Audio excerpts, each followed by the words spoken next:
All right, we're back. I don't even know what episode it is. I don't count episodes. Lemons to Lemonade podcast. Very lucky to have this gentleman sitting next to me. If you're from San Diego, we were just talking about it. You probably know Taz. And I didn't know Taz's backstory. My good friend Tim introduced me pretty recently, and I've known of Taz, but I didn't know who Taz was. And I don't know the full backstory. This is what I'm going to lay out what I know, and then I kind of want to dig into it. Basically, what I know is that, you know, you had a pretty wild past, and there was a point in time where you got into, I believe it was in PB, you got in an altercation and you got stabbed in your lung. That wasn't in PB, but that wasn't in PB. No, but there was stabbed, yeah. There was a crazy life situation where you had a pretty traumatic injury and your life was saved by a doctor and by a nurse, and it changed your full outlook on life and how you live your life. For sure, yeah. And so can you just kind of give us a backstory on where you were, how you grew up, your outlook, and then what happened? Yeah, that was that incident was it happened in I think in like City Heights area, something like that. We were going to a punk rock show, and we had been fighting with these other group of guys. We were skinheads at the time. And these other group of punk rock guys was there, and we were going to the show. I'm trying to think. Let me think through it.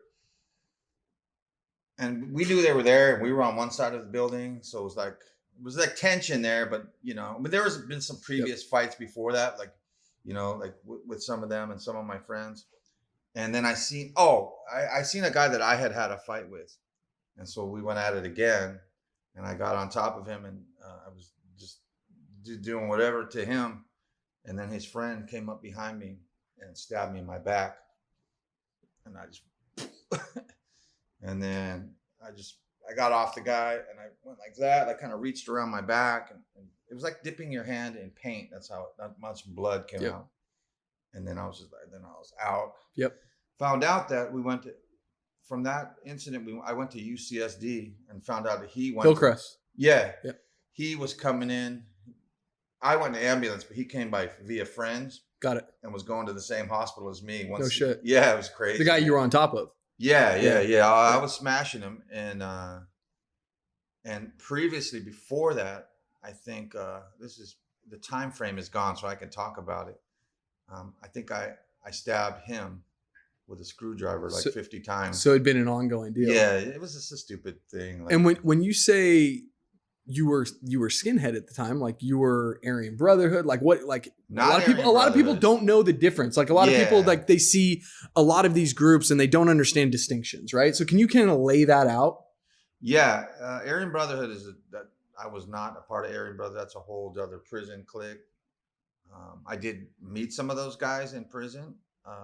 They were trying to kind of test the waters with me, but I was like, no thanks, But yeah, so skinheads were like more of like foot soldiers, we were out here doing all the work that most people were taking credit for. That's what we thought. Yeah, we thought we were like frontliners, like, hey, we're out here, we're doing a good thing, so shut up and just support us. Yep.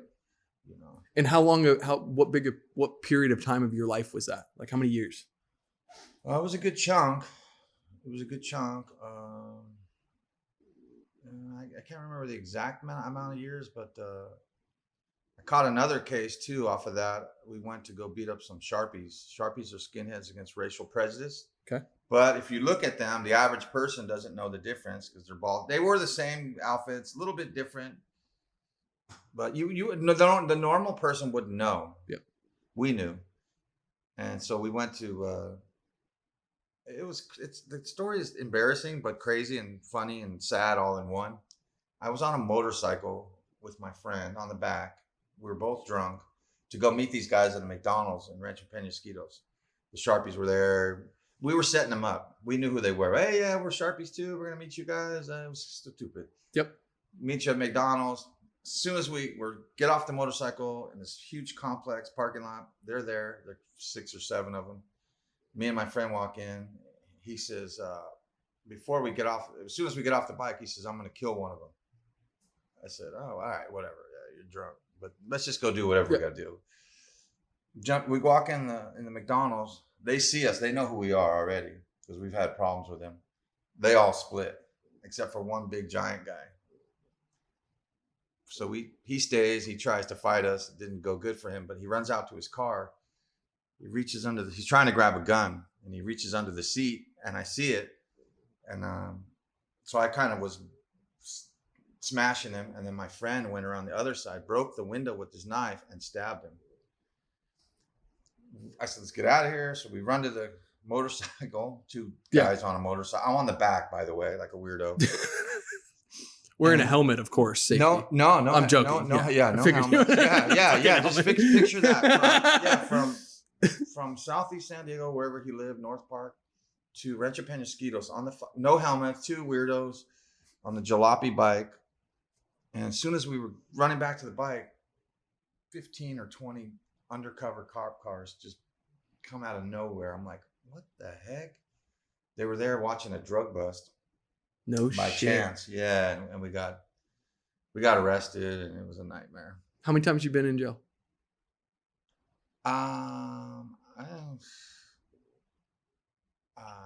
I mean, I have some heavy charges. I mean, it's on and on, you know, from a kid, like little, but it's having alcohol, you know, when I was a kid. Dumb shit to big shit. Yeah, they start to progress to. Yep. And then, this one, that one was, they were gonna hammer us. So I don't mean to ask this the wrong way, but I'm just gonna ask it is like, with how you started living your life, you should either be dead or in jail right now. Like what was the point of pivot? Like what was the place where by the way, Taz is a pastor now. That's how I met Taz. Taz is a pastor of a church. I went to an event at Taz's church. Some of the nicest people from all walks of life, no judgment. That's my thing with organized religion is there's a lot of judgment in organized religion. At least I've seen a lot of judgment in organized religion. And I just don't think that's what religion is about. And I went to your church and no one is judging anyone. It is all love, all support, all walks of life. And to me, that's what it's supposed to be, right? Like that's what it's meant to be. How do you go from you should be dead or you should be in prison to you're the pastor of a church helping lead people, save people, make people's lives better? Because I'm watching what you're doing in the community and the impact that you now have. There had to be a radical transition. Like, how do you go from living a life of hate to living a life of love? Like, where does that come? Like, what happened? Yeah, that's a good question. That's the $1 million question. That's what I want to know. That's the moneymaker. Yeah. So it wasn't I didn't get struck by lightning. It wasn't like an overnight thing, but an accumulation of having kids. And I knew always it was kind of wrong, but I was just like, I'm already in it. Like I'm already, and I think some people feel that way. They're into drugs or they're just shady and there's like no hope and I can never change. And that's not true. So it was a combination of all these factors, having kids, getting in trouble, getting locked up, going to jail, going to prison, saying, hey, this is not where I want to be. And then being stabbed. I mean, wrecking my family, having guns in my house, just horrible stuff like that. And it's just a combination of all these things to like break you down morally. But some people they don't get broken down. They just keep living. Rolling. Yeah, they just dredge it out and they're like 50, 60, 70 years old. I'm like, how do you do it? But God got my attention. And then the last time I got in trouble, I started to dabble in church. Inside, you have to be authentic because if you're just trying to fake church to stay out of the mix, they're gonna see that and they're gonna get beat up. Yep. And so you really got to be authentic. So I figured if I could be authentic in there, this is cake out here. Yep. And that's where it started. I started to, I think it was Creflo Dollar of all people. Like we were watching the TV. I'm kind of like, whatever. And then I figured, they had coffee at church and sometimes women would come in there and they had music. Yep. So I was like, all right, well, let me get out of the little area for a little bit. Yep. And a lot of people are pulling shenanigans in there, passing notes and information. But I was like, all right, let me focus on this. And then that's when it just kind of catapulted into, And it became real. it became real. Yeah. And so in there there was a lot of challenges and like people like, I was like, man, if I get in trouble here, I'm done. Like I'm already, Yep. And some people are like always, they're testing you. You're like, oh, what, I'm like, oh man.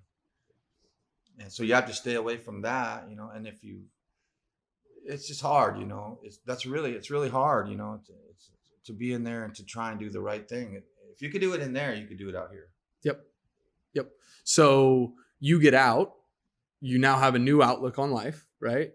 But you have to have old life creeping back up on you, right? Like you got all the tattoos, that has to be a hard breakaway. Like how do you go about reshaping who you are today? How do you get over I'm not a skinhead anymore? Like I'm watching you interact with people of all colors, all ethnicities, hugging everyone. Everyone loves you. How do you get to the place where people know that you're a different person and who you were is not who you are?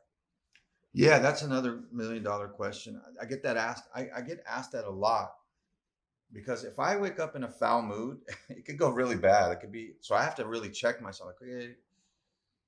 So one of my friends, this big guy from LA, big tattooed guy, he's a jeweler. He said, you are like a Sherman tank with no bullets. Like, cause you have the look, but you're not that person. Yep.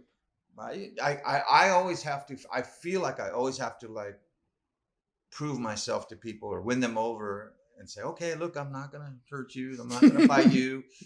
It's all because I get it. I get weird looks. I spoke at The Rock. They gave me a little stipend, nice stipend. Yep. And I went to go cash it at the bank, and they called the manager. I thought I was going to go to jail. It was freaking me out. Yep. Where'd you get this check? It wasn't a lot, but it was, where'd you get it? We're going to put a hold on it. I'm like, it's not right. Yep. The other day I went to Walmart, ran my credit card. Before it even went through, the lady goes, you're declined. I'm like, no, I'm not declined. Like, you're declined. Like, I just didn't put it in the thing right. Yeah. And then it went through. But like I get a lot of those little digs, Yep. Is it now at a point where you don't give a shit, where it's just like, it kind of is what it is and it just rolls off you, or does it bug you? It bugs me, but I just like I did this to myself. So it just kind of comes with the territory. I'm used to it. It's not right. Is it right? No, it's not right. But like, I did all these tattoos for a reason. And before I could, not only did I have a look, I'm not like the toughest guy in the world, but I wouldn't take that stuff from people. I would have reached over and like pulled her face through the Yep. through the counter, like really, I would have, like, I had no problem. I would have been like, you disrespected me. Like, I don't care. Like, cameras or not, you're going to get punched in the face, and you'll know maybe to not be that rude to somebody next time. Yep. It sounds petty, but I was all about respect and don't, that's what we grew up like. Yep.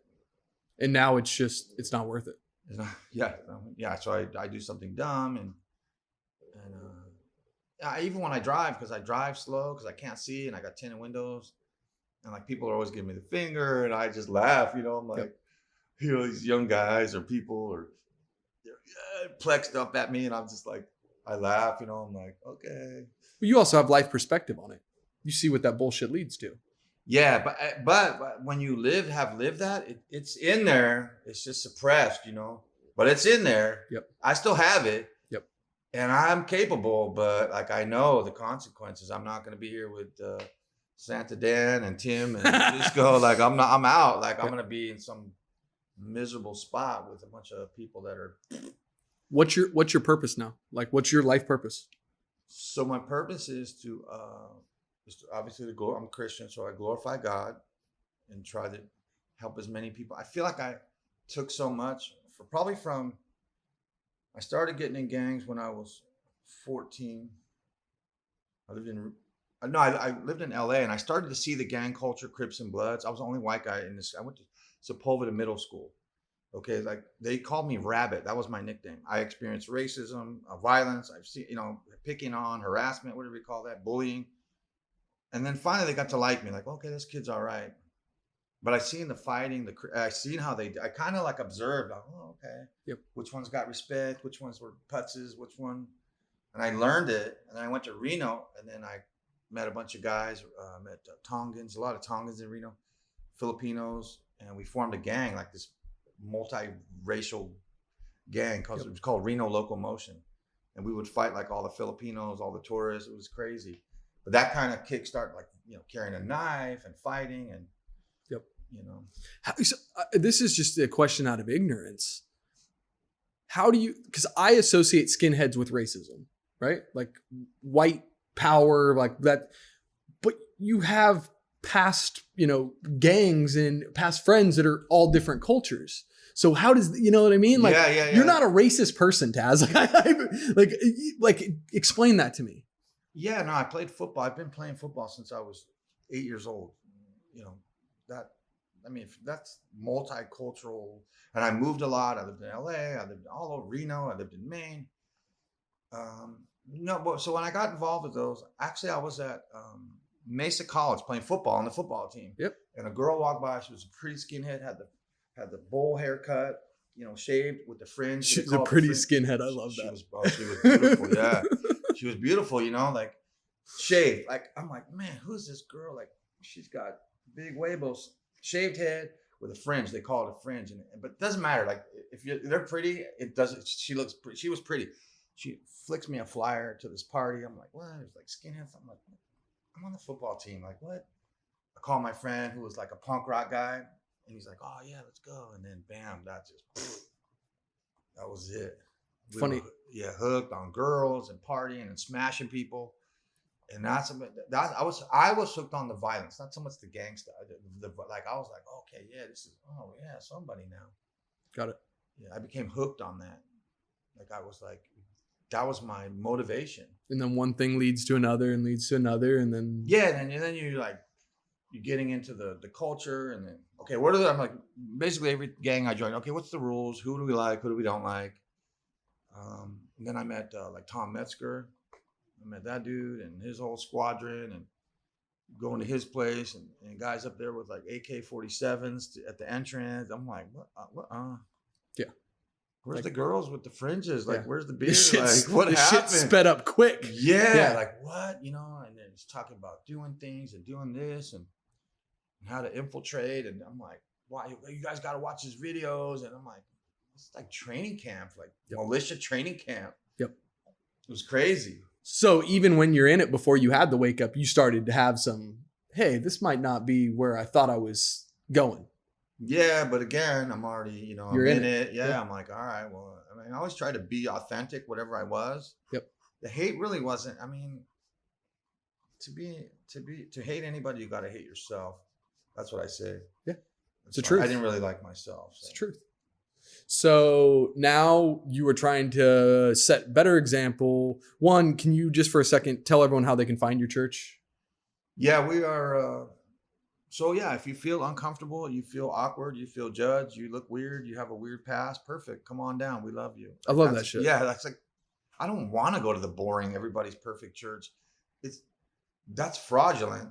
And, because we come and I've been to those churches where everybody looks great and perfect. Your hair's did. And it's like, I don't really find that authentic. So we're downtown on 3rd and Date Street. We rent the First Presbyterian.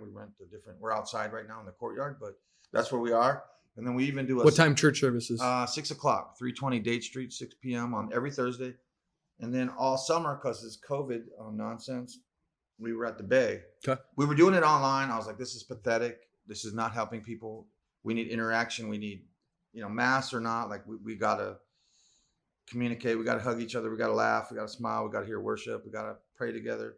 So we met on the Bay all summer. And so we're doing that on Sunday again. What time for that? That's 1 to 3 o'clock right there at the 5 and Clairmont Drive right up the street. And I'll put up information for all of this just so if anyone wants to reach out or they want to reach Taz, so, you want to join a service or whatever, I'll make sure I, include all this information in the podcast.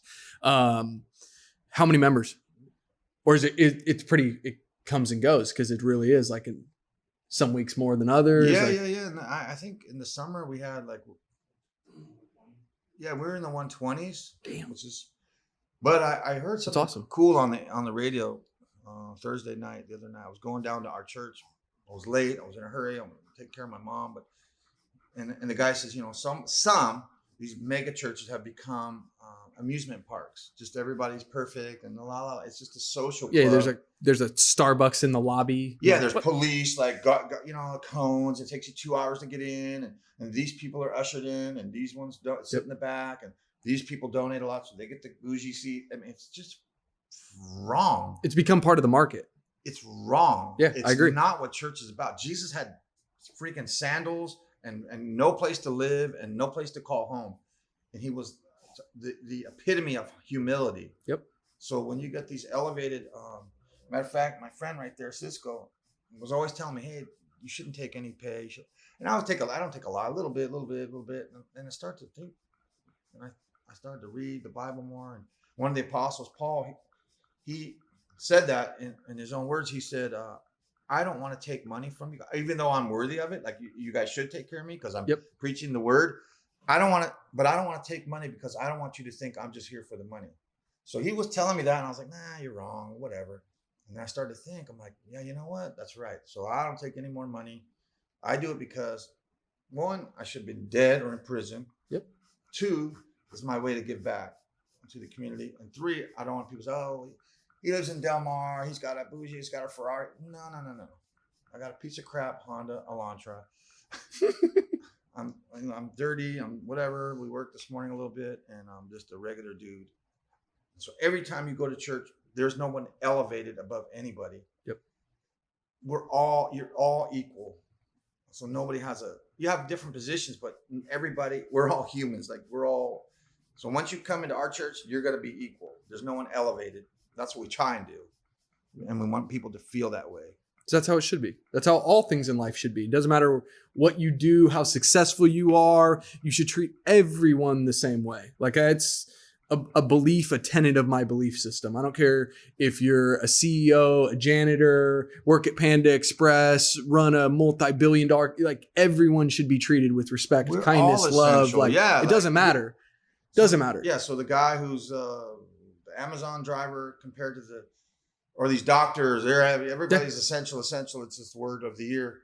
But what about the kid who's 20 years old working at the gas station, filling your car with, or the AM/PM or the Taco Bell? Yep.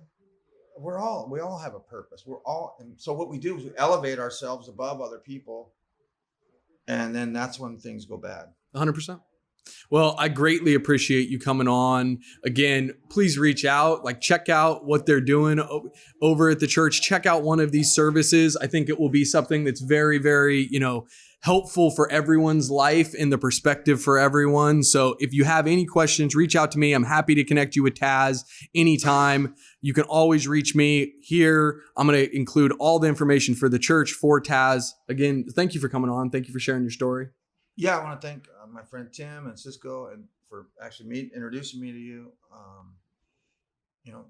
Just real quick, the reason this whole friendship started is because Tim mentioned your name to help us with our event, and you didn't say any. All you said was, "Tell me what you need," and then we're like, "Okay, and this is what we need. We need this," and that was it. So we appreciate that and your friendship, and hope it turns into a long-time friendship. I appreciate that. Me too. I mean, I really it's COVID, so it's fucking weird. And, it's like no one's doing any of these Christmas stuff. And then you guys had a church Christmas get together, and I came down as Santa Claus, and it was just, everyone was so kind. And one of the things that I take away from that evening was you guys had a young kid. I think he's 5 years old. He was turning 6 years old. 6, yeah. And he had a pretty tough run in his first 6 years of life, and it was his birthday, and they'd gathered a bunch of money, and his favorite sport's boxing, and they bought this little kid his own custom boxing gloves. And to watch this little kid go up on stage in front of everyone, I remember moments in my life like that, right? And they change your trajectory. And I really appreciated watching that and watching the sincerity of the way that you do it. And I think that you're 100% right. It's the 20-year-old guy that's at the gas station that's doing that. It's you don't understand how, you treating that person and treating them with respect and talking to them, how that changes their trajectory. And I know that because I was that, I was that valet driver at Stingery that had people treating me like shit. And then I had people that would actually respect me. And I remember those people that would respect me just as much as I remember the people that would disrespect me. Right. And so I just think that people don't understand those seeds of life and how they get planted and how they can change people's direction. So any way that I can help you in your movement, like I told Tim this, I'm like, tell him not to be shy to reach out. Just call me, let us know what we can do to help, because that's what we're trying to do in San Diego is we want people to get involved with the community. We want to sincerely watch this place change. And I think more businesses and business leaders need to get active. It's sad that so many people make so much money off this community and they don't do shit to give it back. That's shameful to me. Like, that's not how it's supposed to work. Yeah, no, again, how do we change San Diego? Well, the 4 or 5 of us right here, and the guy clanking the door, like it's just one person at a time. Me and you, yep. Me to Tim, me to Cisco. We just kind of go. You can't overwhelm me. I can't change the whole world. No, how do you make it? You just wherever you go. Yep. So even this morning, like there was a guy in the middle of the street, selling tickets, or he was hustling something, and he's like, "Oh man," he came to the truck, super happy. I'm like half asleep. I'm not a morning guy. He's a morning guy. I'm not. This guy's like super happy. Yeah, okay, man, like your hat, Christian Brotherhood. I was like, yeah, all right. So it kind of pepped me up. I was like, yeah, thank you. And then, so I'm kind of just zoning out still, and we drive away, and he goes, "Hey, he waved at you." I'm like, he's like, "Yeah, you should be happy like that, dude." I'm not Cisco. I'm not awake, but like, you never know how you can impact. Hey, how you doing? Hey, exactly. I went to Luna Grill the other night, and I was busy. I stepped outside. I told us at my church, young, pretty girl. I think she goes to state. I stepped outside. I said, "Bring my food out here. I'll just wait because it's too crowded." She comes out, and she dumped on me. I don't know this girl from nobody, just from going in there. My boyfriend died this year from drugs. Blah, blah, blah. My mom's crazy. Coworkers hate me. I'm going to quit. Blah, blah. And just like within 3 minutes, this young girl's dumping her whole life on me. How she lost her boyfriend. And I'm like, okay. So God, I just say, "God, all right, you just keep using me." Yeah. Well, I don't know when I'm going to leave this earth. We all have a departure date. So why not make the best of it? Living the way I did, it was a nightmare. Sorry. I could talk for days because I have a lot of stories, and I watch a lot of mob stuff and all I take information and I filter it. I'm learning from you. I'm learning from him and him and him. I'm always learning. It's constant. Always. Constant evolution. I never feel like I'm elevated above somebody like, "Oh, you are, hey kid, come on." No. I try to say the same way. And like, even if it's something that I don't understand or don't believe in, you always got to be exploring. And I think that's the life path that we all should be on, is that it's a constant evolution. Well, I greatly appreciate it. Thank you again. Don't hesitate. Don't be shy. Anything that we can do, reach out. Let me know. All right. Appreciate it. Thank you, guys.